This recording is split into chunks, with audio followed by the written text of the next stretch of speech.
हाय, hello, नमस्कार. Welcome, welcome back to my channel. मी गेल्या आठवड्यात थोडीशी आजारी होते. गौरी गणपतीचा सगळा सण होता आणि एक 15-20 दिवस झालं असं सुरू आहे, की सान्वी आजारी होती. म्हणजे तेव्हा तर आम्ही सगळेच आजारी होतो 15 दिवस आणि नंतर मी ह्या अ, गौरी यायच्या दिवशीपासून मी खूप, खूप, खूप आजारी पडले. मी ते 3 दिवस कसे-कसे ढकललेत गौरी होती म्हणून. पण नंतर मला सलाईनच घ्यावे लागलेलेत. आज थोडंसं बरं वाटतंय. तरी पण थ्रोट इन्फेक्शन खूप आहे आणखीन थोडंसं. आवाज येत नाहीये व्यवस्थित माझा. कारण हे सगळं म्हणजे बोर होत असेल ना तुम्हाला पण, की आठवडा झालं मी शॉर्टमध्ये पण तेच सांगते, की हे आजारी आहे, ते आजारी आहे, ह्याला दवाखान्यात नेलंय, त्याला दवाखान्यात नेलंय, बोर झाले, सगळे आजारी पडतायत. आहेच आता तर काय करणार? जे आहे ते सांगणारच आहे. हे जे पाऊस सारखा पडतोय त्याच्यामुळं सगळं वातावरण सध्या व्हायरलच आहे. सगळेच जवळ-जवळ सगळे आजार आहेत. दवाखाने सगळे सध्या यानेच भरलेत. थ्रोट इन्फेक्शन, व्हायरल, थंडी, ताप सगळं हेच सुरू आहे. मलाही तेच झालं होतं. त्याच्यामुळे आठवडाभर काही वेगळं शूट करणं झालं नाही. हेच सगळं सुरू होतं. त्याच्यामुळे गौराईचा पण एवढा काही व्हिडिओ मला हे करता आला नाही, शूट करता. कारण वेळच त्या दिवसात तर वेळच नाही भेटत आणि त्याच्यात मी आजारी असल्यामुळं मला तर जास्त वेळ पण नाही मिळाला. आणि ते करायचं परत सगळं आणि ही बिटकी एवढी आगाऊ आहे ना, खूप आगाऊ आहे खरंच. तुमचे पहिले लेकरं म्हणजे माझी मोठी मुलगी इतकी शांत आहे, इतकी शांत, वेल डिसिप्लिन्ड चाइल्ड. म्हणजे म्हणजे ती खूप म्हणजे डिसिप्लिन. मला पण खूप मदत करते ती माझ्या कामात पण. समजून घेण्यात पण ती तेवढीच ही आहे.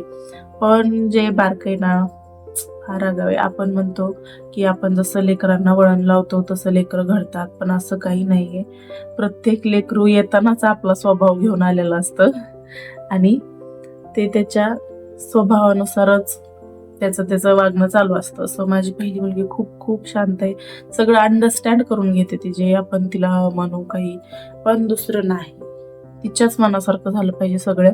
आणि जेव्हा गौरी गणपतीचा सण होता तेव्हा असं होतं, की तिला आता कळालं होतं ही काही रागवणार नाही, ओरडणार नाही, जे पप्पा आहेत घरी.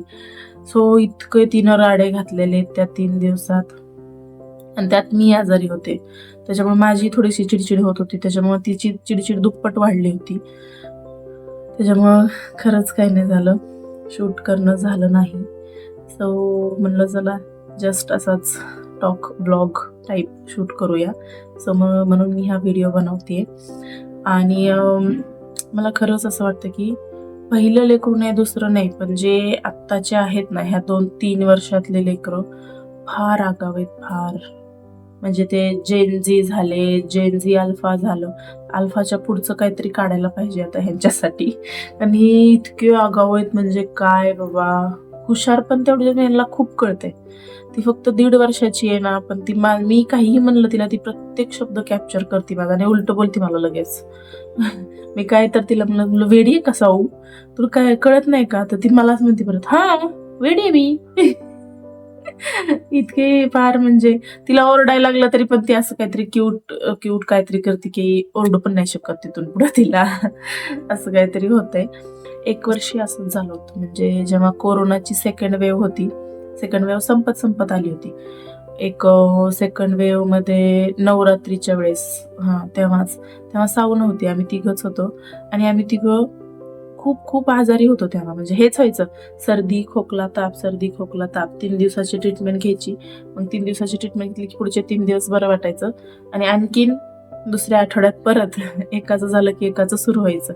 तेव्हा आमच्या फॅमिली डॉक्टरने आम्हाला सजेस्ट केलेलं, की तुम्ही ना जागा बदलत राहा. जेव्हा पण तुमचं दुखेल ना, जागा बदलत राहा. म्हणजे फिरायला जात कुठंतरी बाहेर असं. कारण चेंज हवा आपल्याला, माइंडसाठीही आणि आपल्या बॉडीसाठीही चेंज असायला पाहिजे. त्याच्यामुळं फिरणं महत्वाचं त्याच्यामुळं आहे, की आपल्या शरीरासाठी चेंज असायला पाहिजे. कारण आपण काय काम करतो ना, घरातलं काम म्हणा, म्हणजे कोणाचं असं ऑफिशियल काम असेल. पहिली माणसं कशी शेतात जाऊन वगैरे काम करायची, तर त्यांचं अंग मेहनत व्हायची तेवढी. मग आता आपली होत नाही. घरातलं काम सोडलं तर घरातले सगळे काम करतेय मी, पण ते आता अंघोळणी पडलेत माझ्या, की ते आहेच आहेत रोज, त्याच्यात काही नाविन्य नाहीये.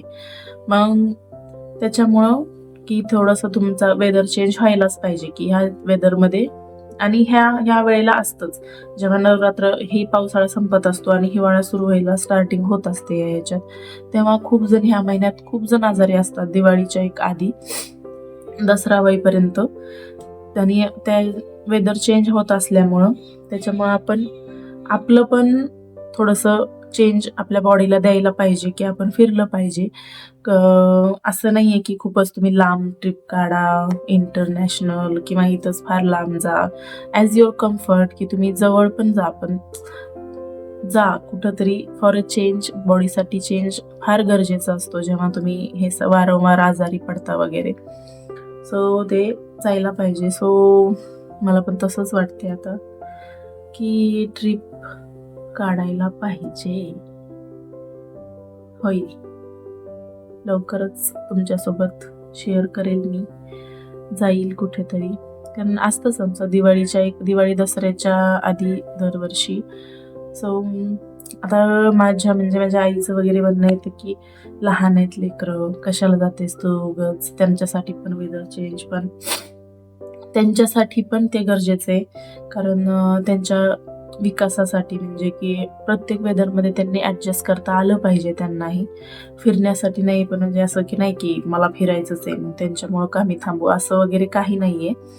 पण त्यांना पण सवय असली पाहिजे फिरायची. आणि मी खूप लहान असताना, म्हणजे 6वी किती 1 वर्ष आणि 1 महिन्याचीच होती मी, तेव्हा आम्ही कोकण ट्रिप केलेली आमची.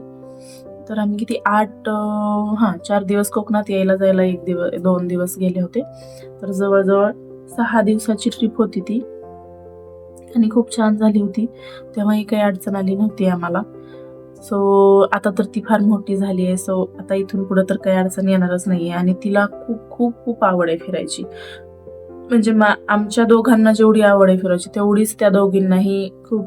म्हणजे बूम म्हणलं की तयार असतात त्या दोघी कुठेही जायला. आणि खूप म्हणजे तेव्हा जेव्हा आम्हाला फॅमिली डॉक्टरने सांगितलं की तुम्ही वेदर चेंज करत जा म्हणून. सो तेव्हा असं झालं की 2 वेळेस पण सानवीचं खूप दुखत होतं. आम्ही तरी फिरायला गेलेलो. आम्ही तिची औषधं सोबत घेऊन गेलेलो होतो. सो तिथं गेल्यास औषध द्यायचंही विसरलं आणि दुखणंही केलं बिना औषधाचं.